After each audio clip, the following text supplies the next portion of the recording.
करूया तत्पश्चात भागवत गंगेमध्ये प्रवेश.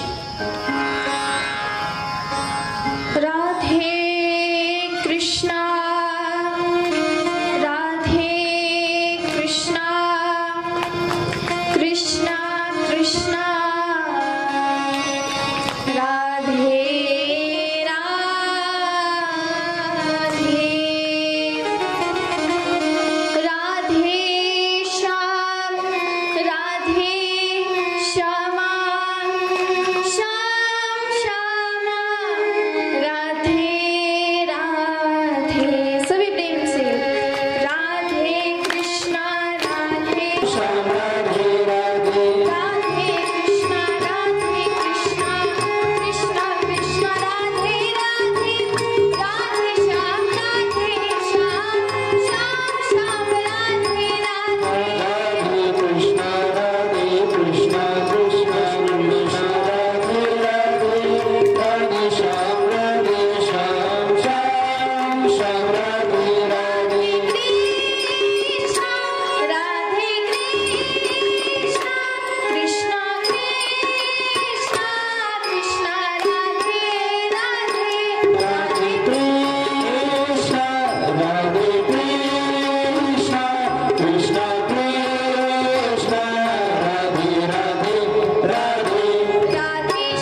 परमेश्वर, अकारण करुणावरणालय, भक्तवांछा कल्पतरू, श्री बालकृष्णलाल यांच्या श्रीचरणी कोटी कोटी प्रणाम, नमन वंदन. भगवंताची आल्हादिनी शक्ती असणारी मखेश्वरी, क्रियेश्वरी, स्वधेश्वरी, सुरेश्वरी, त्रिवेद भारतेश्वरी श्रीमती राधाराणीजींच्या श्रीचरणी कोटी कोटी प्रणाम.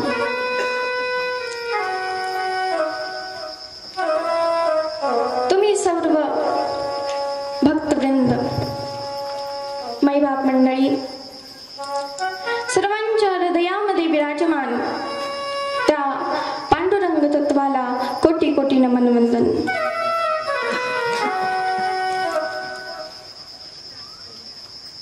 अखंड हरिनाम सप्ताह, ग्रंथराज ज्ञानेश्वरी पारायण सोहळा, तसेच श्रीमद भागवत सप्ताह ज्ञान यज्ञ सोहळा.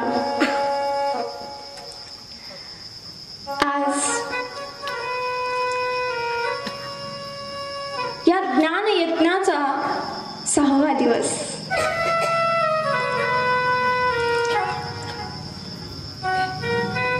पाहता पाहता कसे 6 दिवस गेले समजलं नाही. ते म्हणतात ना, जे सुखाचे दिवस असतात ते लवकर जातात. सर्वांनी खूप सुंदर अशा पद्धतीने या ठिकाणी 6 दिवस तो परमानंद अनुभवला. बरोबर? होय. बरं, काल आपण काय पाहिलं? कालच्या कथेमध्ये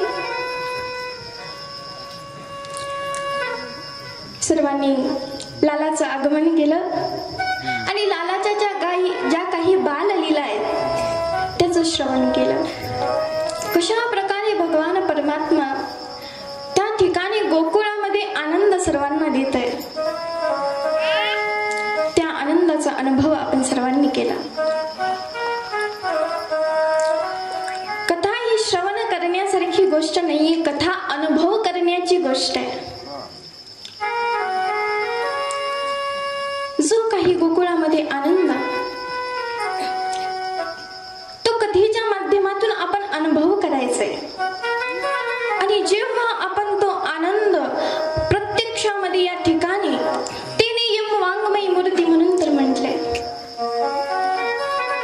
ही भागवत कथा आहे. ही भागवत कथा भगवंताचे वाङ्मयी स्वरूप आहे की ज्यातून आपण या कलियुगामध्ये भगवंताला अनुभवू शकतो, अनुभव घेऊ शकतो. सर्वांनी सुंदर अशी भगवंताची गोवर्धन लीला पाहिली. भगवान परमात्मा आपल्या हाताच्या एका करुंगळीवरती भला मोठा 7 कोस असणारा तो गोवर्धन पर्वत उचलला जातोय, उचलताय. आणि काय आश्चर्य, ती छबी पाहून सगळ्यांचं मन वेधलं जात आहे. खरं तर एक सुंदर भाव आहे. प्रत्येक गोपीला आता वाटतंय की भगवान परमात्म्याने माझ्या घरी यावं, आणि गोपी त्याच्यासाठी काही एक सुंदर भाव पुढे ठेवते. एक दिन मेरे घर आना, मेरे बाके बिहारी. गोपी म्हणते, भगवंता एक दिवस ये. भगवंत म्हणतो, कशासाठी गोपी? काय करणार? तू माझ्यासाठी काही तयारी केली असेल तर सांग.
समर्जितेन सत्संगमञ्च लभते पुरुषो यदा वै अज्ञान हेतुकृत मोहमदान्धकार नाशं विदाय तदोदयते विवेक.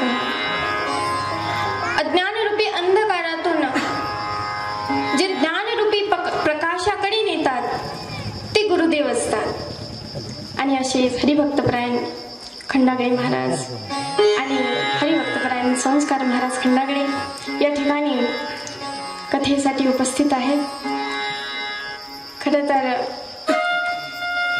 अशी इच्छा आहे की आपले हरिभक्तपरायण राजाभाऊ नागणे महाराज आणि जमदाडे सर यांनी या ठिकाणी आमच्या गुरुदेवांचा सत्कार त्यांना शाल आणि श्रीफळ देऊन करावा.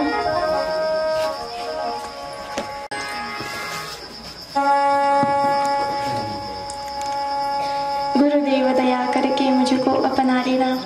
जे काही आहे ते गुरुदेवांचं आहे. आज त्या ठिकाणी हे उपस्थित आहे. परमभाग्य आनंद झाला. गोवर्धन पर्वत भगवंताने आपल्या हातामध्ये एका करंगळीवरती आणि ब्रजवासी तर सांगतात भगवंताने एका करंगळीवरती नाही तर करंगळीचाही नख आहे त्या नखावरती गोवर्धन पर्वत धारण केला. काय भगवंताची लीला.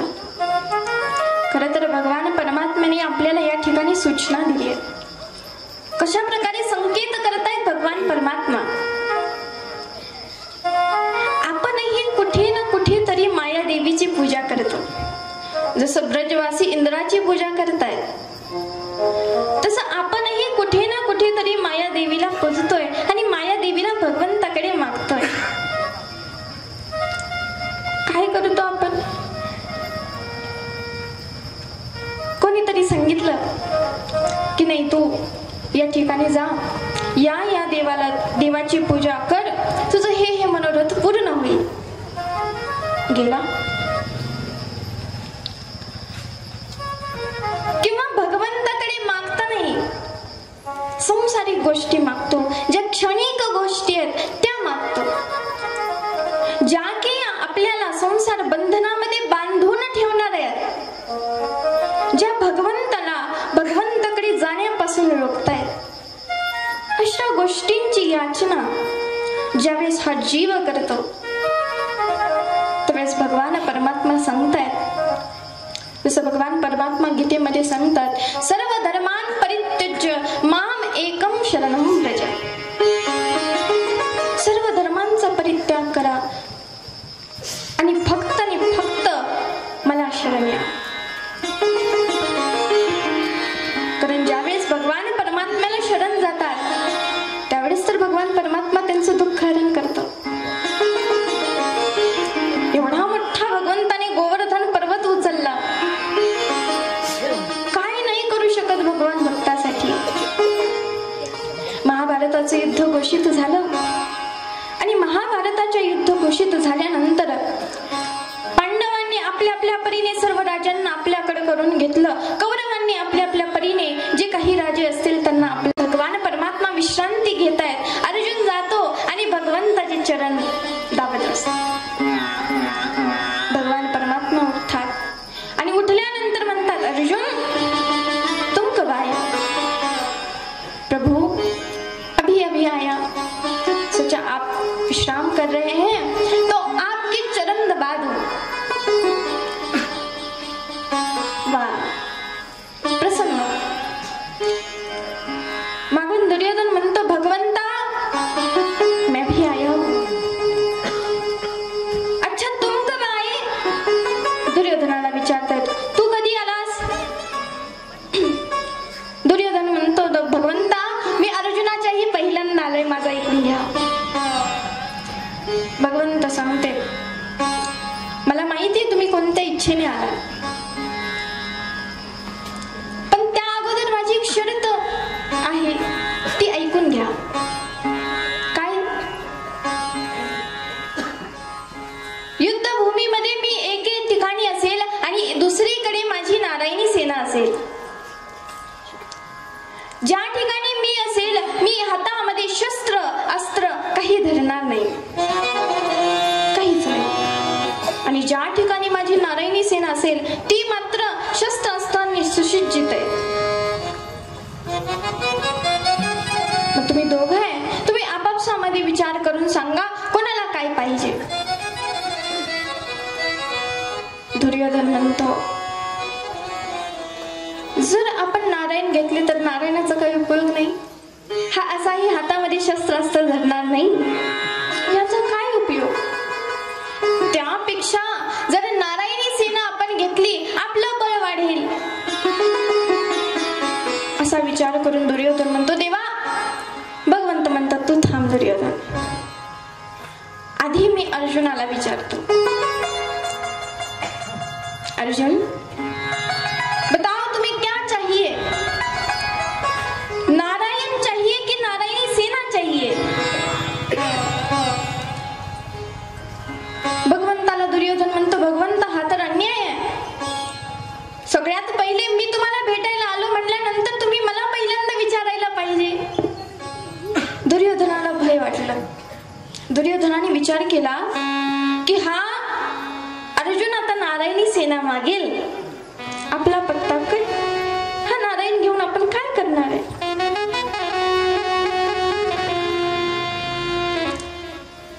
पण भगवंत म्हणते माझा अर्जुन पहिल्यांदा मागेल. अर्जुन हात जोडून भगवंतासमोर म्हणतो, भगवंता हे गोविंद, मुझे नारायणी सेना नहीं चाहिए, मुझे तो स्वयं नारायण चाहिए.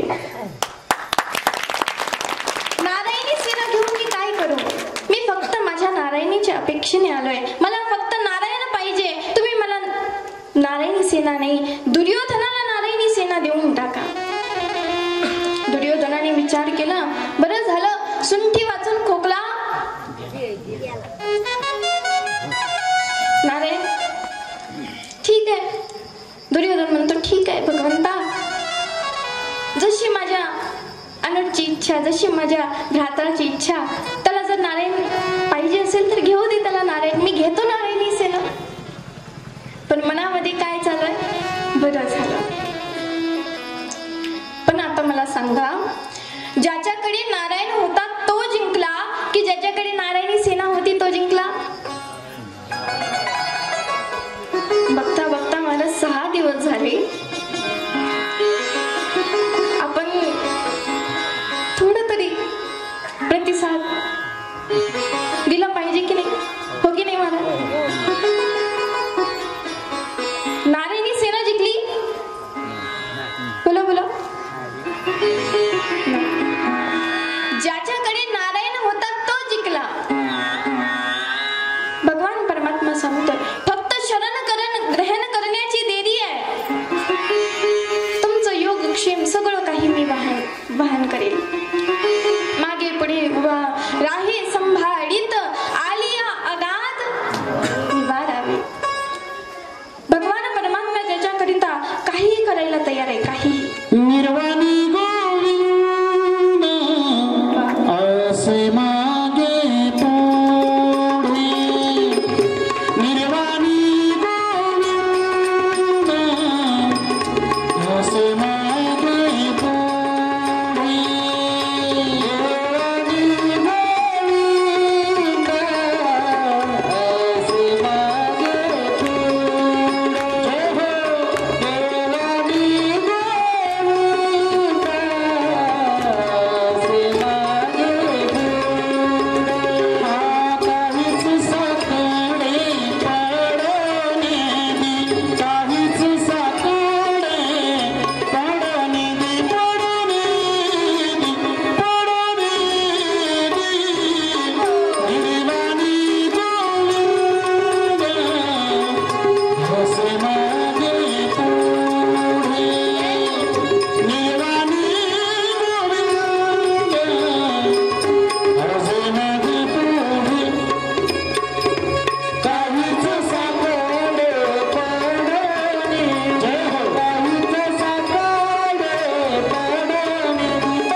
म्हणून भगवान परमात्मा आपलं रक्षण करतो.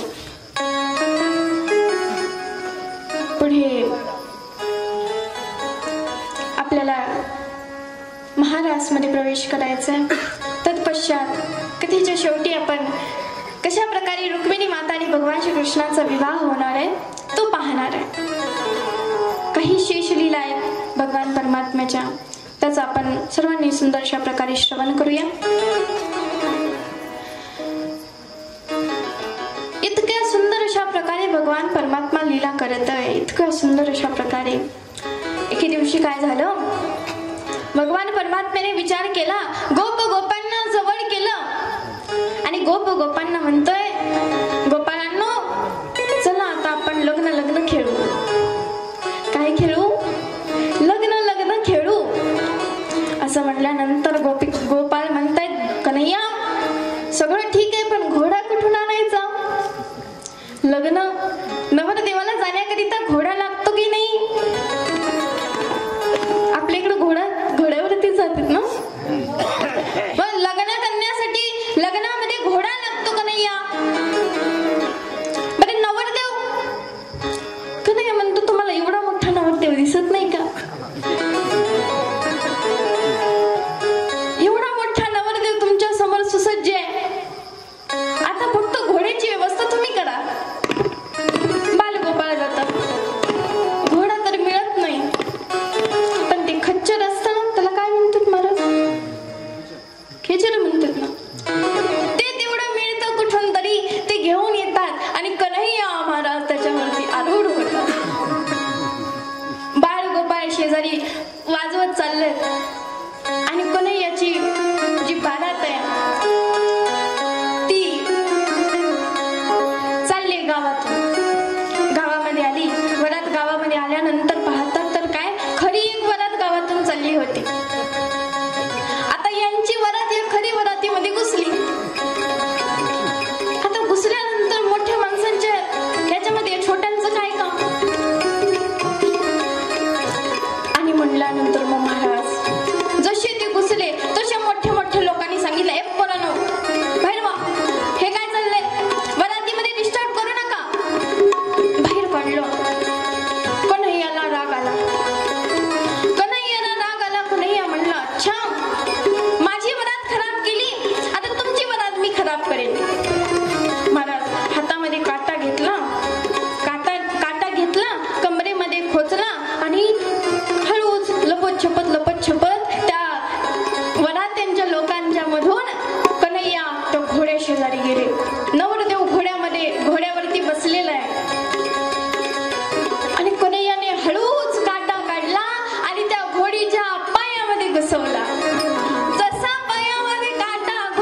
मंत्रोच्चार करून स्वाहा केलं आणि सगळीकडे घोषित केलं, उद्या त्या ठिकाणी नंद महालामध्ये खूप मोठा भंडारा होणार आहे. चकाचक माल, पुरी, सब्जी, खीर.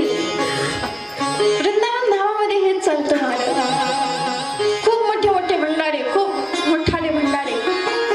सर्वांनी यावे, सर्वांना आमंत्रित केलं. आणि पाहता तर काय महाराज, उद्या खरोखरच गोपाळ त्या ठिकाणी नंद बाबाच्या घरी गेलेत. यशोदा मैयाने विचारलं, का रे गोपाळांनो, आज सकाळ सकाळी?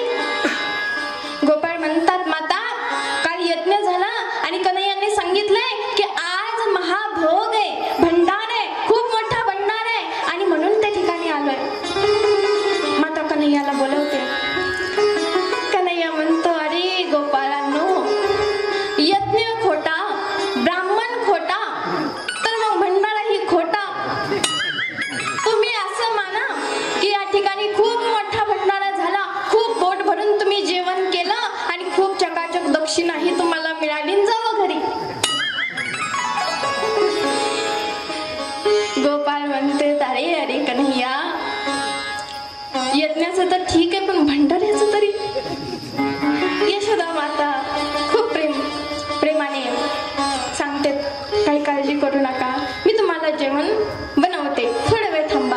आणि यशोदा मातेने सर्वांना जेवण बनवलं. सर्वांनी सुंदर अशा प्रकारे जेवण केलं. गोपाळ कृष्ण भगवान की जय. कार्तिक शुक्ल पक्षाचा महिना, त्या ठिकाणी नंद बाबा आता एकादशी व्रत करत आहेत. एकादशी म्हणजे 11. 5 कर्मेंद्रिय, 5 ज्ञानेंद्रिय आणि 1 मन, या 11 गोष्टींना घेऊन किंवा या 11 गोष्टींना नियंत्रित करून भगवंताकडे वळवणं, ती एकादशी आहे. पण आपला उलटा अर्थ असतो ना, आपण एकादशीच्या दिवशी चकाचक खातो. एकादशीच्या दिवशी महाराज इतकं खातो, असं वाटत नाही की एकादशी आहे. असं वाटतं आज या ठिकाणी काहीतरी उत्सव आहे. उपवास, उप म्हणजे समीप आणि वास म्हणजे निवास. भगवंताच्या समीप निवास करणं म्हणजे उपवास आहे. पण त्या ठिकाणी माता माऊली, लक्ष आहे ना, कारण ज्याचं लक्षावरती लक्ष आहे, लक्षावरती लक्ष असलं पाहिजे. म्हणजे लक्ष आहे ना, भगवंताचं जेवढं जास्तीत जास्त नामस्मरण होईल तेवढं करायचं एकादशीच्या दिवशी.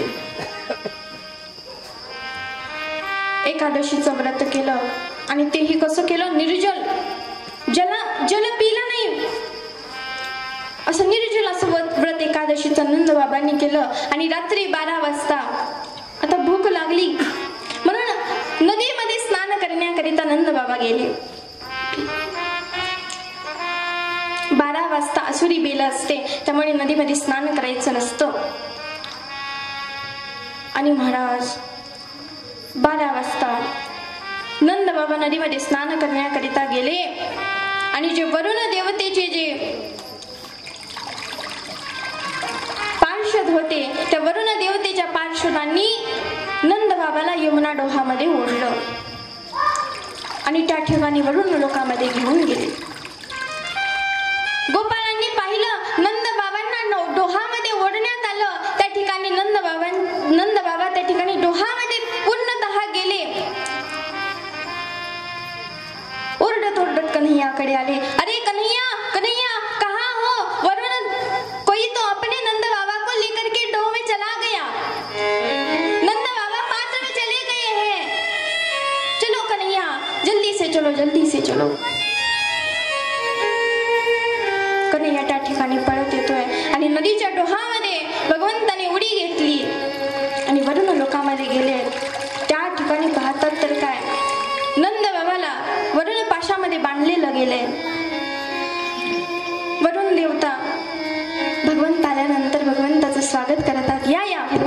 असा. भगवंताचं स्वागत करतात, आदरातिथ्य करतात. भगवंत सांगतात, वा वरुण देव, या ठिकाणी माझ्या पिताश्रींना तुम्ही बांधून ठेवलं आणि वरून माझं आदरातिथ्य करताय. भगवंता क्षमा असावी. आणि नंद बाबांना सोडून दिलं. नंद बाबांना घेऊन भगवान परमात्मा डोहाच्या बाहेर येतात. सर्वजण आनंदित होतात. आणि नंद बाबा सांगतात, अरे मैंने क्या आश्चर्य देखा, मेरा इतना सा डाला और वो जो वरुण देव है ये इसके पैर पड़ रहा था. गोपाळ म्हणतात, लाला खरं सांग, तू कोणी देव तर नाहीस ना? अरे पुतना मावशी आली, त्या पुतना मावशीचा तू उद्धार केला. एवढा छोटासा तो बकासूर आला, धेनुकासूर आला, किती नाही किती असुर आले, अघासुर आला, यांचा तू उद्धार केला. खरं सांग, आज खरं सांग, तू देव आहेस की नाही हे सांग. भगवंत म्हणतायत, अरे गोपाळ, क्या करोगे जान करके? गोपाळ म्हणतायत, अरे कन्हैया, अगर तू भगवान है तो हमें वैकुंठ देखने की इच्छा है. आम्हाला वैकुंठ पाहायची इच्छा आहे. जर तू भगवान आहेस ना तर एकदा वैकुंठ दाखव. कसं आहे वैकुंठ पाहायचंय आम्हाला. भगवान परमात्मा म्हणतात, चलो ठीक आहे, तुम्हाला आज ते जाऊ दे, मी भगवान आहे की नाही, पण तुम्हाला आज वैकुंठ तर मी दाखवते, चला माझ्यासोबत. आणि वृंदावन धामामध्ये त्या ठिकाणी जर तुम्ही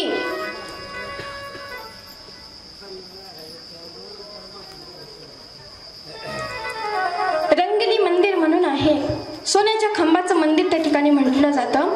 त्या सोन्याच्या खांबाच्या मंदिराच्या त्या ठिकाणी त्या आवारामध्ये एक ब्रह्मकुंड नावाचं कुंड आहे.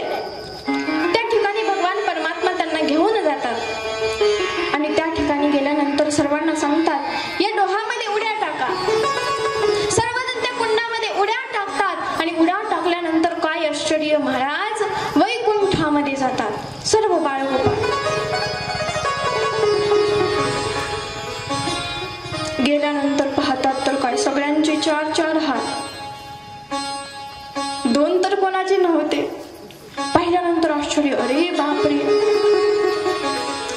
सगळेजण कन्हैयाला शोधतायत, कन्हैया सापडत नाहीये. पार्षदांना विचारलेला, एक म्हणतो चला पार्षदांना विचारूया, त्या गाढला विचारूया. ते म्हणते, राम राम. आपल्याकडे राम राम म्हणण्याची पद्धत आहे ना. काही काही ठिकाणी हाय हॅलो, काही काही ठिकाणी राधे राधे. जसं आपण या ठिकाणी माऊली म्हणतो, राम राम म्हणतो, तसं आपण जर ब्रजभूमीमध्ये गेला, वृंदावन धामामध्ये गेला तर त्या ठिकाणी राधे राधे म्हणतो.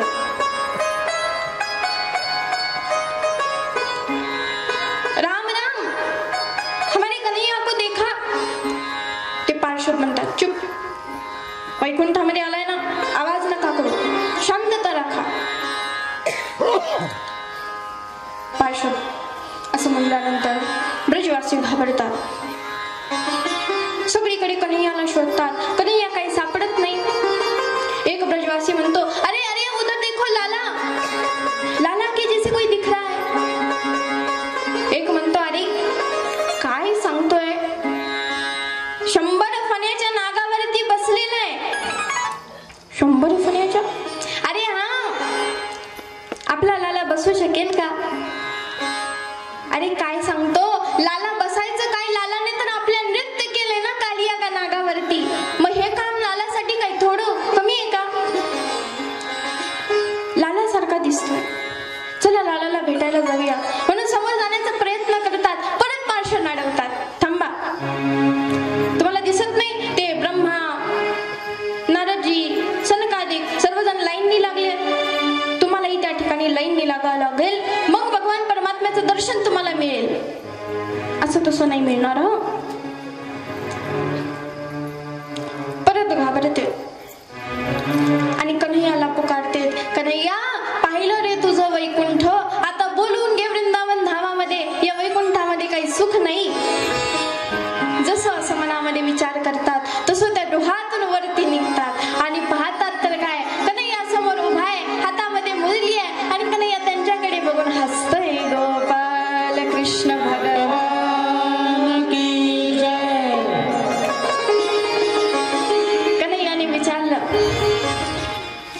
कैसा लगा वैकुंठ? कसं वाटलं? ब्रजवासी म्हणते बिल्कुल अच्छा नहीं है. क्या रे कन्हैया तेरे वैकुंठ में? 4.5 हाथ वाले, कोई 3 सर वाला, कोई 5 सर वाला, ऐसे थोड़ी ना होता है. कोणाचे मोठे मोठे हात आहेत, 4 हात आहेत, कोणाचे मोठे मोठे त्या ठिकाणी डोके आहेत. याच ठिकाणी बरे. खरं सांगू, तुझ्या वैकुंठामध्ये काही मजा नाही आली. कन्हैया म्हणतात का? वैकुंठ तर पाहायचं होतं. कन्हैयाला ब्रजवासी म्हणतात, कन्हैया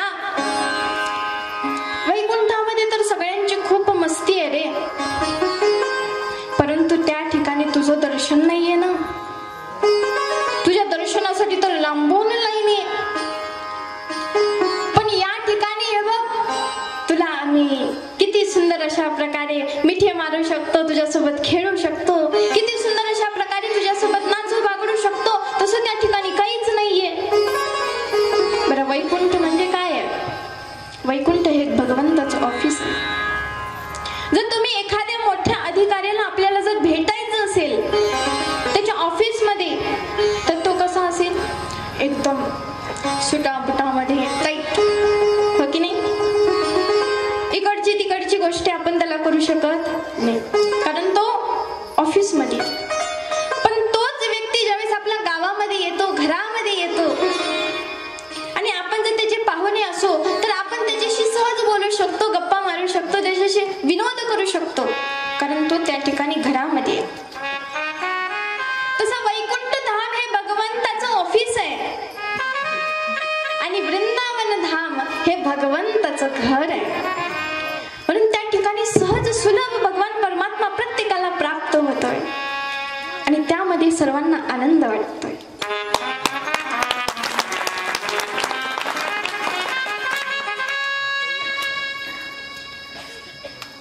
अशा प्रकारे पुढे राजा परीक्षितीला श्री शुकदेवजी रास पंचाध्यायी म्हणजे 5 अध्यायांमध्ये या रासलीलेचं पूर्ण वर्णन केलेलं आहे. बहुतेक आपले राधाकृष्ण सज्ज झाले. आपल्याला वाटतं भगवंताने रासलीला केली. रासलीला म्हणजे तरी काय? जीवाचं आणि शिवाचं मिलन. एका गोपिका प्रेमामध्ये यमुनेच्या तीरी बसून 1+1 = 1 अशा प्रकारे लिहित होती पाटीवरती. काय लिहित होती? 1+1 किती असतं? तुम्ही म्हणाल महाराजांचं काहीतरी चुकायला लागलं, काही 1+1 2 असतं महाराज. असंच नारद महर्षींनी ते गोपिकेला प्रश्न केला, अगं गोपी, तुला गणित येत नाही का? तू कधी शाळेमध्ये गेली नाही का? तुझ्या मास्तरांनी तुला गणित शिकवलं नाही का? अगं 1+1 = 2 असतं, 1 नसतं. गोपिका म्हणते, नारदजी 1+1 = 2 हे तर या प्रपंचवाल्यांसाठी आहे, या संसारिक जीवासाठी आहे, पण प्रेमीसाठी 1+1 = 1च आहे.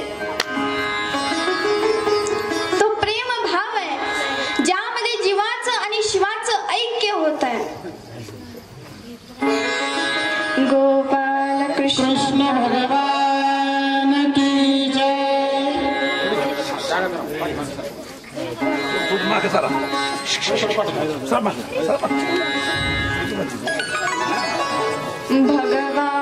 भगवान की जय. रासलीलेला प्रारंभ होतोय आणि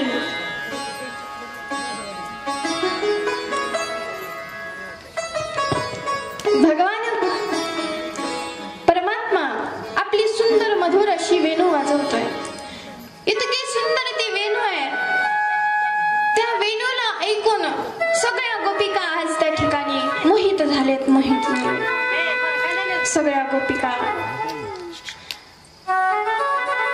त्यांच्या कानावरती कन्हैयाची मधुर मधुर अशी वेणू ऐकू जाते.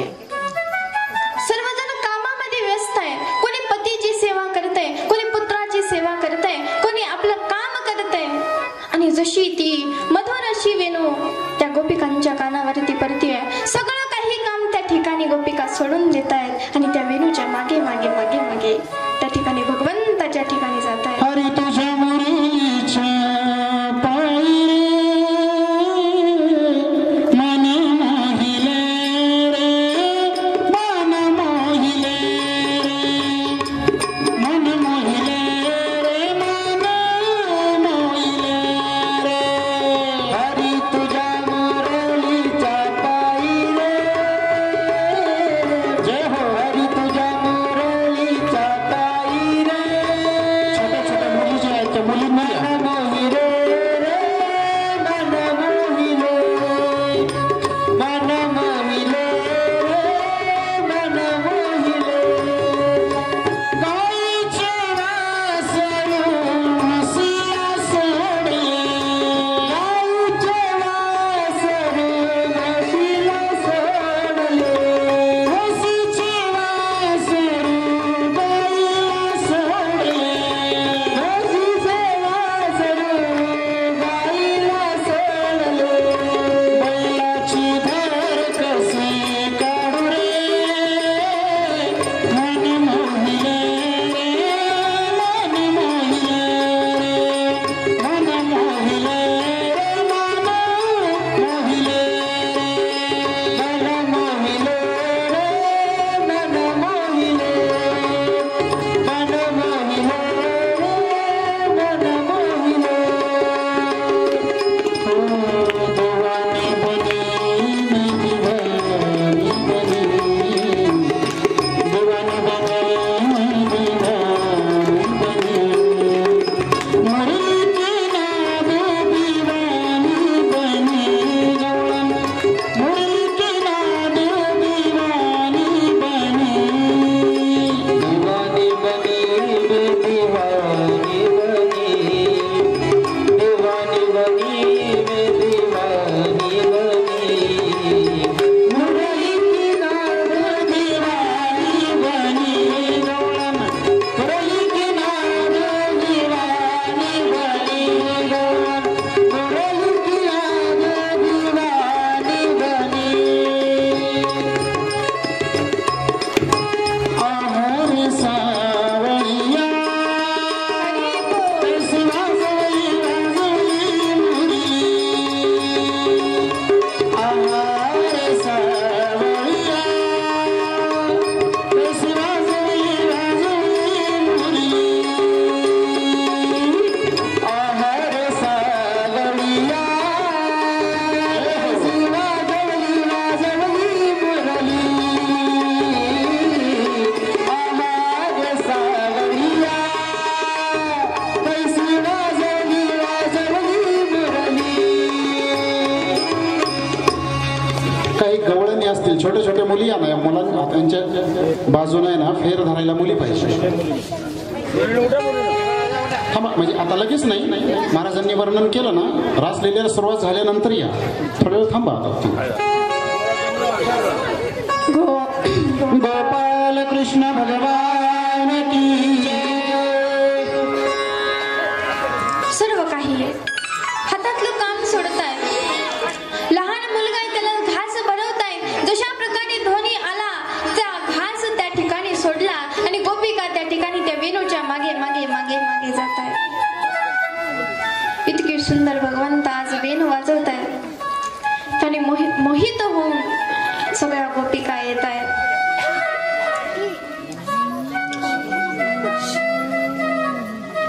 कशामुळे? प्रबल प्रेम के पाले पडकर. फक्त भगवंताचं प्रेम त्या ठिकाणी, भगवंताप्रती असणारं प्रेम त्या ठिकाणी त्यांना घेऊन जात आहे. काय प्रेम त्या गोपिकांचं. एके दिवशी भगवान परमात्मा त्या ठिकाणी झोपलेले आहे. नारदजींचं आगमन होतं आणि भगवान परमात्म्याला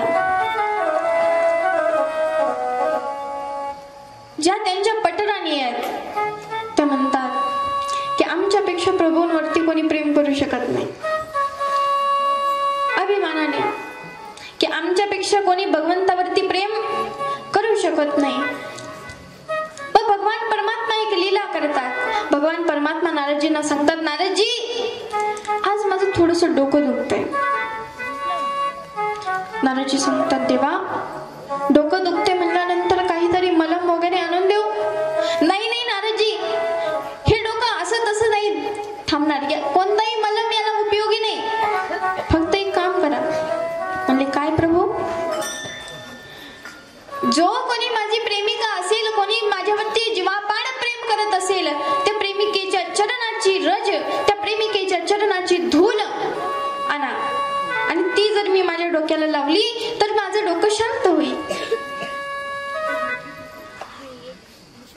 नारदजी म्हणतात, प्रभू काम तर खूप अवघड आहे, मी लगेच जातो. नारदजींना प्रभू म्हणतात, अरे नारदजी तुम्ही पण माझ्यावरती प्रेम करता की नाही? मग तुमच्या चरणाची धूल द्या ना. नारदजी म्हणतात, अरे प्रभु ये कैसा अपराध आप मुझसे करवा रहे हो? इतकं महापाप की माझ्यासारख्या पतीने स्वतःच्या चरणाची धूल तुम्हाला द्यावी आणि तुम्ही ती डोक्यावरती लावी. नाही नाही नाही, हे पाप नको. भगवान परमात्म्याची आज्ञा घेऊन नारदजी बाहेर जातात आणि बाहेर ज्या पट्टनाने अशा लाईनीने उभ्या आहेत भगवंताच्या, त्यांना सांगतात, भगवंताचं डोकं दुखतंय, तुम्ही तुमच्या चरणाची थोडीशी रज द्या, जेणेकरून भगवंताच्या डोक्याला ती लावल्यानंतर भगवंताचं डोकं शांत होईल. सर्व राण्या म्हणतात, नारदजी हे थोडी नसते. पतिव्रतेने पत्नीची धूळ पतीने आपल्या मस्तकावरती लावावी. बरं, हे आमचे पतिदेव अनंत आहेत, अखंड आहे, अभेद आहे, अभेद आहेत, एवढे मोठे परमेश्वर आहेत, त्या ठिकाणी हे कसं शक्य आहे? आम्हाला हे पाप नकोय. हे पाप आम्ही करू शकत नाही, महापाप आहे हे. नारदजी तिथून जातात, सगळीकडे शोधतात, त्यांना कोणी भेटत नाही. आणि त्या ठिकाणी यमुनेच्या तीरावरती घाटावरती बसलेल्या गोपिका आहेत आणि गोपिका भगवंताच्या विरहामध्ये भगवंताला आठवत आहेत. कृष्ण कृष्ण कृष्ण कृष्ण सारख्या जपत आहेत. त्या ठिकाणी नारदजी जातात. नारदजी सांगतात, गोपी भगवान श्रीकृष्णांचं डोकं दुखतंय. त्या ठिकाणी त्यांना कोणाच्या तरी चरणाची, प्रेमिकाच्या चरणाची रज पाहिजे.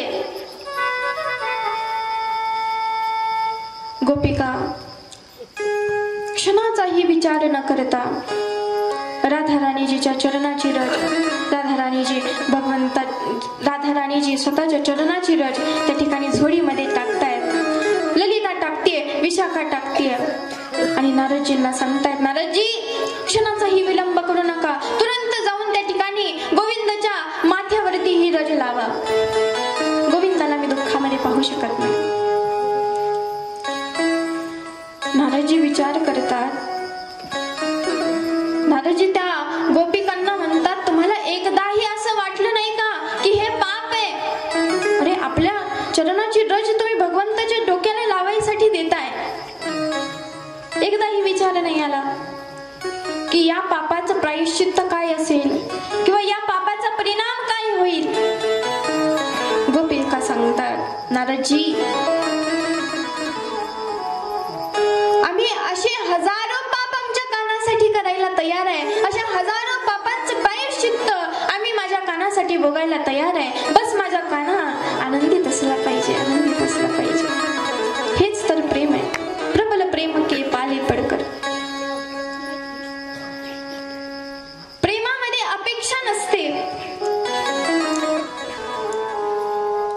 आणि आपण म्हणत असाल की भगवंताने रासलीला केली आणि हम करे, भगवान करे तो वो रासलीला और हम करे तो वो कॅरेक्टर लीला.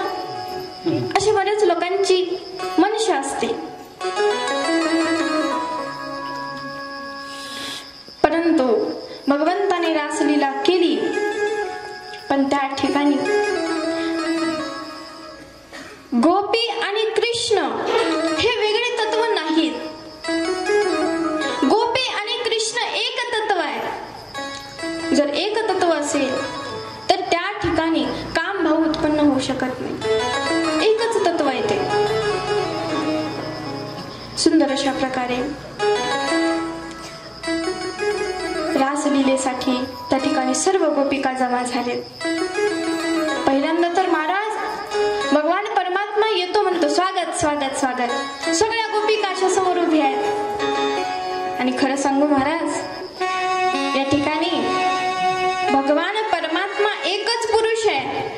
आणि जे काही आज या ठिकाणी सर्वजण दिसत आहेत, आपण सर्वजण त्या भगवंताच्या गोपीच आहोत. पुरुष मंडळी सर्व मिळून फक्त पुरुष असेल या जगामध्ये तर तो फक्त भगवान परमात्मा आहे. बाकी आपण सर्वजण त्याच्या गोपी आहोत. पहिल्यांदा भगवान परमात्मा म्हणतो, स्वागत स्वागत गोपी, तुमचं स्वागत आहे. गोपींना आनंद होतो.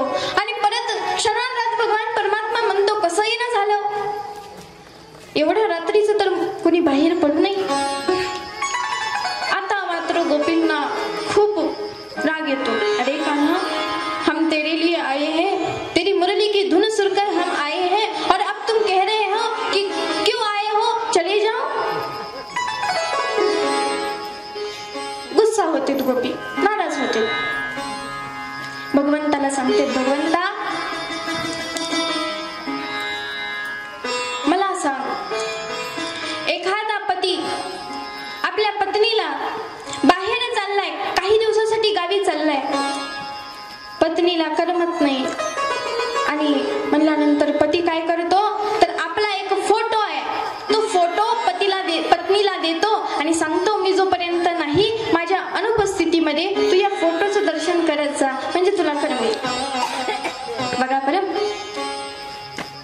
पती निघून जातो काही दिवसाकरिता. त्या ठिकाणी पत्नी रोज त्या फोटोची जसं पतीची सेवा करते तशा प्रकारे सेवा करते, त्याला खायला घालते, सर्व काही करते. आणि महाराज एके दिवशी असंच पती त्या ठिकाणी बसलीये, पत्नी बसलीये, पतीची सेवा करते आणि दाराची कडी वाजली. दाराची कडी वाजली, पती आलाय, खरा पती. आता त्या पत्नीने उठून कडी उघडून आपल्या पतीची सेवा करावी का, हा जो तिचा नियम आहे रोज पतीच्या फोटोची सेवा करायची, हे करावं. निश्चितच तिने कडी उघडून त्या ठिकाणी जो आपला पती आलाय त्याचं स्वागत करावं. तशा प्रकारे भगवंता जे काही आता आम्ही हे नातं निभावतोय पती पत्नीचं, पती हा परमेश्वर आहे, बरोबर आहे, पण साक्षात परमेश्वर जर आम्हाला बोलवत असेल तर मग आम्हाला सोडून येण्याची लालसा आहे. कारण साक्षात परमेश्वर त्या ठिकाणी आम्हाला बोलवत. त्या ठिकाणी गोपी पूर्ण भावाने त्या रासलीलेमध्ये आले. आणि पुढे आपण पाहणार आहोत कशा प्रकारे भोले बाबाही, भोले भंडारी त्या ठिकाणी रासलीलेमध्ये प्रवेश करतायत. खरं तर कोणाला पुरुषाला या रासलीलेमध्ये प्रवेश करण्याची अनुमती नाहीये, परंतु ज्यावेळेस माता पार्वती एकदम सुंदर अशा प्रकारे मेकअप करतायत आणि मेकअप करताना भोले बाबा पाहतायत माता पार्वतीला. पार्वती रोज तर एवढा मेकअप करत नाही, आज इतका शृंगार करून कुठे चालली? प्रभू रासलीला. पार्वती मला ही इच्छा आहे स्वामी, पण रासलीलेमध्ये पुरुषांना एंट्री नाहीये. आता मग सर्व पुरुषांनी काय करावं? पुरुषांनी गोपी बनावं. पार्वती यायची इच्छा आहे. असं कर ना, आजकाल मेकअपने काही काही नाही होत. आपण पाहतो पुरुष स्त्री बनू शकतो मेकअपच्या द्वारे. मग मला तसं कर ना, मी गोपी बनतो सुंदर अशा प्रकारे. तू माझा मेकओव्हर कर, मी गोपी बनतो. आणि महाराज, पार्वती माता, सर्व काही जटा आहेत भगवंताच्या, त्या सर्वांचा असा एकदम सुंदर असा जुडा बांधतायत, त्याच्यामध्ये फुलांची माळ गुंफतायत, नंतर भगवंताला टिकली लावतायत, सुंदर अशा प्रकारे वस्त्र परिधान करवतायत, खाली गोपी ड्रेस घालतायत आणि सुंदर असे दागिने भगवंताला घातले जात आहेत.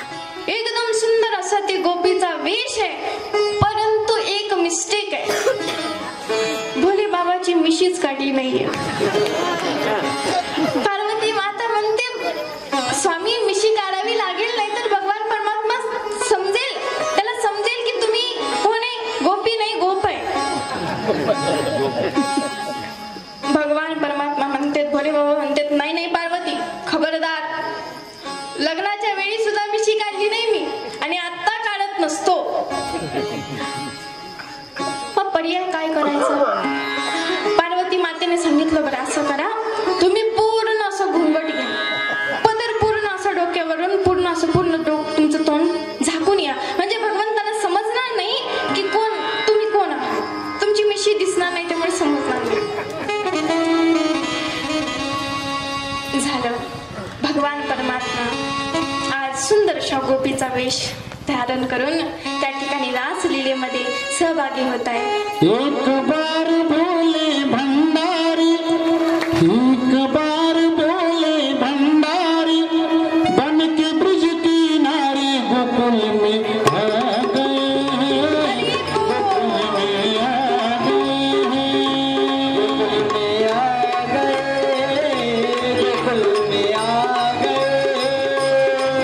हाँ, एक बार भोले भंडारी, एक बार भोले भंडारी, बन के ब्रज की नारी गोकुल में आ गए हैं, गोकुल में आ गए हैं, गोकुल में आ गए, गोकुल में आ गए.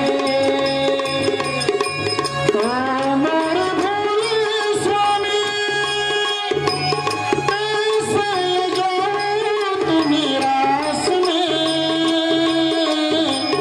वहाँ मोहन के सिवा कोई दूजा न जावे इस रास में.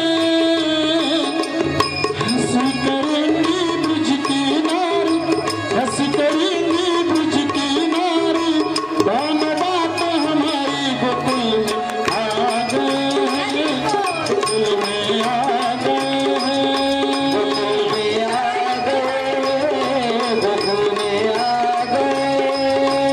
हाँ, एक बार भोले भंडारी, एक बार भोले भंडारी, बन के ब्रज की नारी गोकुल में आ गए हैं, गोकुल में आ गए हैं, गोकुल में आ गए हैं, गोकुल में आ गए हैं. गोपाळ कृष्ण भगवान की. की जय. अजून आपल्याला खूप डान्स करायचंय बरं मुलींनो, त्यामुळे समोरच बसा. समोरच अजून बसा. मेन रासलीला आपली बाकी आहे.